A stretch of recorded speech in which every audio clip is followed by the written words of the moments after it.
শিরোপার কথা আমি বলছি। কিন্তু শেষ পর্যন্ত ওই যে শব্দটা উচ্চারণ করলাম, দল, টিম, দল যদি দল হয়ে পারফর্ম করতে না পারে তাহলে পরিণতি ভয়ঙ্কর হতে পারে। গত রাতে আমরা দেখেছি জার্মানির বিদায়। কেউ এক্সপেক্ট করেছিল যে প্যারাগুয়ের বিপক্ষে পরাজিত হবে জার্মানি রাউন্ড অফ 32 থেকে প্রগ্রেস করতে পারবে না, কেউ বিশ্বাস করে নাই। এবং ওই যে সুপার কম্পিউটার নিয়ে আমরা আলোচনা করি না, সেখানটা আসলে জার্মানরাই জয় পাবে। এবং এমন একটা সিচুয়েশন, সেই জার্মানরা হারলো যেখানটায় তাদের নার্ভাস স্ট্রেংথটা সবচেয়ে বেশি থাকে, সেই পেনাল্টি শুট আউটে, সেখানটায় তারা হারবে, সবার ভাবনার বাইরে ছিল। নেদারল্যান্ডসের যে ম্যাচটা হয়েছে, যেই ম্যাচে লিড ছিল নেদারল্যান্ডসের, 90 মিনিট পর্যন্ত সেই নেদারল্যান্ডস লিড ধরে রেখেছিল।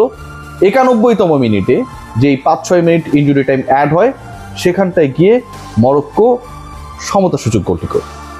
তার আগ পর্যন্ত কখনো মনে হয় নাই যে এই ম্যাচে নেদারল্যান্ডস হারতে যাচ্ছে, কারণ 70+ মিনিটে যে গোল হয়েছিল এবং যেই গোলের লিড 90 মিনিট পর্যন্ত ছিল, লাস্ট মোমেন্টে তারা গোল রিসিভ করবে অ্যান্ড মরক্কো ফাইনালি এই ম্যাচকে নিয়ে যাবে এক্সট্রা টাইমে, দেন পেনাল্টি শুট আউটে, অ্যান্ড দেন তারা রাউন্ড অফ 16-এ চলে যাবে, এটাও এক্সপেকটেশনসের বাইরে ছিল।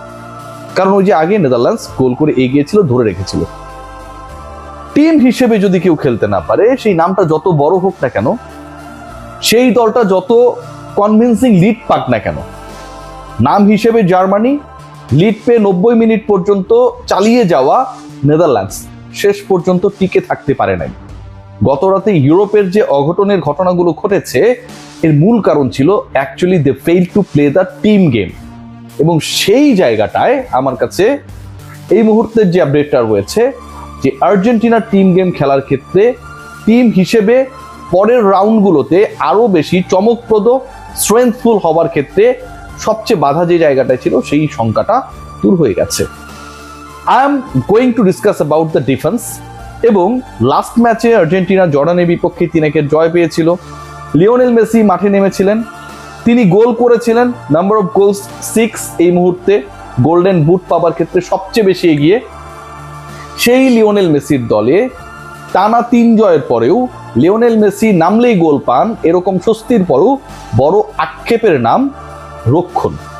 এবং সেই জায়গাটায় ওতামেন্দির যে উপস্থিতি সবশেষ ম্যাচে, তার যেই ম্যান মার্কিং এর ব্যর্থতা, তার যেই টার্গেট ফুলফিলমেন্টের ক্ষেত্রে failure, end of the day যদি আপনারা কমেন্ট বক্সে গিয়ে দেখেন বিভিন্ন সাইটগুলোর যে how actually he played, what are his performance, I am discussing about Nicolas Otamendi, সবাই বলেছে যে তিনি যদি মাঠে 5 মিনিটও থাকেন, ওতামেন্দিকে যদি 5 মিনিটও রাখা হয়, that could be very very much dangerous for the Argentines. Nicolas ওতামেন্দির উপস্থিতি যদি মাঠে 5 মিনিটসও থাকে আর্জেন্টিনাকে ডুবানোর জন্য এন্ড তাদেরকে এখান থেকে একদম ঘাট ধাক্কা দিয়ে বের করে দেওয়ার জন্য, দ্যাট ইজ ইনাফ।